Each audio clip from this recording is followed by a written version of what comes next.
Suite à la vidéo précédente où je voulais résoudre un problème du premier degré à une inconnue à l'aide d'une équation, nous avions vu la méthode classique algébrique pour résoudre l'équation qui avait été établie. Cette fois-ci, je propose une alternative, c'est-à-dire en connaissant maintenant l'équation du problème, on va utiliser les moyens que nous donne la calculatrice graphique, à savoir donc la méthode graphique à l'aide donc du module des fonctions, et puis ensuite avec la calculatrice TI-83 Premium CE, utiliser le module Resol. Alors l'équation à résoudre, je la rappelle, c'était 200x plus 300x moins 3000 égale 13 975. La méthode graphique donc va nous permettre de résoudre ce problème en considérant donc chacun des deux membres de l'équation, à savoir le membre de gauche 200x plus 300x qui fera 500x moins 3000 égale y ou f de x, et puis l'autre membre de l'équation, le second membre, y est égal 13 975. Donc on aura une première fonction, y1 et y2. Donc voyons maintenant comment on va s'en sortir avec l'utilisation de la calculatrice. Donc, la première chose, bien sûr, c'est d'allumer sa calculatrice avec la touche On, puis ensuite d'accéder au module graphique en appuyant sur la touche F de X, de saisir la première fonction, 500x, la variable, je rappelle, c'est la touche à droite de la touche verte alpha, moins le signe moins de la soustraction, 3000. Vous avez bien sûr l'historique des touches en bas de l'écran. Je valide par entrée. Je vais rafraîchir mon historique des touches. Voilà. Et puis la deuxième fonction, hein, c'était une fonction constante, 13 975. Voilà. Alors si effectivement on appuie sur la touche F5, c'est-à-dire graphe, et que notre fenêtre d'affichage n'est pas appropriée, on peut se retrouver dans une situation là où on n'a qu'une seule courbe qui apparaît. Alors en réfléchissant un petit peu, on s'est rendu compte par exemple que la deuxième fonction, y égale 13 975, est une fonction constante, donc une droite horizontale.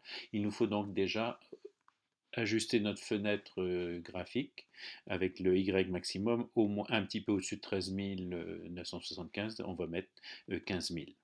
Et puis bon, si on a une idée par la méthode algébrique de la solution, on peut par exemple déjà partir sur l'idée de x compris entre 0 et 100, qui sera la valeur comprise sur cet intervalle de la solution. Je peux mettre une échelle de 10. Donc, et pour y, on peut mettre 0 puisqu'on s'attend à une valeur positive. Et donc 13 900. Non, je vais mettre un peu plus que 13 975. Effectivement, je vais mettre 15 000. Sinon, on sera au bord de l'écran graphique et donc ça serait dommage. Et puis, bon, comme l'intervalle ici de 0 à 15 000, on va prendre une échelle adaptée de 1000 par graduation. Et donc, apparaît effectivement le graphique des deux fonctions y1, y2.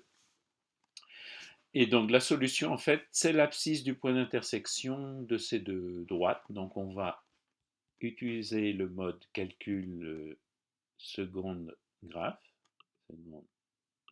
trace, F4. 5, choisir 5 intersections.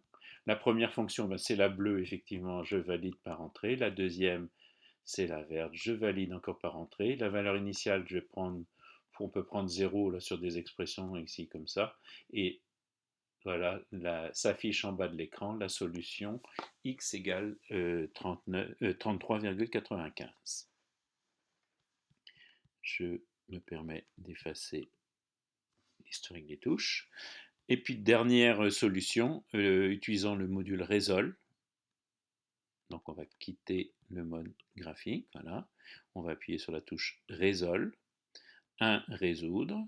Et puis apparaissent les deux membres de l'équation. Ici, je vais effacer. Donc, on avait donc le premier membre de l'équation qui correspondait à ma première fonction précédemment, donc 500 x, toujours la variable ici à côté de la touche alpha, moins 3000.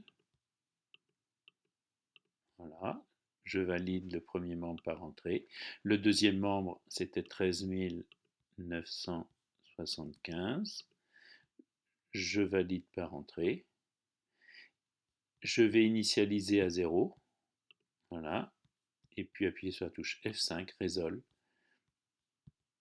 Alors pour bien lire, je vais descendre mon curseur. Effectivement, x égale 33,95 correspond bien aux deux solutions, à la solution par les deux méthodes précédentes vues ensemble.